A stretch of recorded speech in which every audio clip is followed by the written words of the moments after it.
And you know, I always say that learning Arabic connects you to the Quran like never before. And I understand from your perspective that it might sound a bit abstract, like how can learning a new language completely transform your experience with the Quran? I get it, and I know people have that question. And I'm going to give you an example just to show you this practically. We know that Allah says in the Quran, قُلْ أَعُوذُ بِرَبِّ النَّاسِ مَلِكِ النَّاسِ إِلَهِ النَّاسِ. Allah says, say, I seek refuge in Allah, the Lord of the people, the Master of the people, and the God of the people. Why does Allah say Lord, Master, and God? Because they all mean the same thing. That's what's apparent from doing it in the English language. When you look at these three names from an Arabic perspective, you'll see how deep and how transformative and how these words actually change your life and why they're actually there. So the word Rabb comes from the word tarbiyah in Arabic, which means to nurture, to take something from 0 to 100. And Allah is saying that He is Rabbin Nas, that He is the one, the Rabb of all people, meaning Allah has taken you from this tiny drop of fluid and He's nurtured you into the adult you are today. Everything in your life right now that you have right now has come from Allah. He's nurtured you from 0 and allowed you to go through all these life experiences until you are the human that you are now.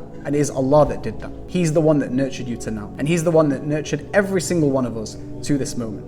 Then Allah says Malikin Nas, that He's the one that is the master of the people, the king of the people, the one that owns everything. Malik means that Allah owns everything in existence. Your wealth is owned by Allah. Your health is owned by Allah. If Allah chooses to take these things away from you, no one can bring it back except Allah. Allah owns you and He owns every single person in humanity. So if Allah is the Rabbin Nas, the one who's nurtured us from 0 to 100, and He owns us, then necessarily He is Ilahin Nas, meaning the one that is worthy of worship. Meaning Allah is the one that is deserving of our utmost love, utmost reliance, utmost obedience, and ultimate worship, because He owns us and He nurtured us. You see? So when you read these verses and you internalize these meanings, you realize that it's actually a life-changing reality. Yet if you read them in English, could you get the same meanings? Of course not. So that's why Arabic is so deep and it adds a whole new dimension to your understanding of the Quran.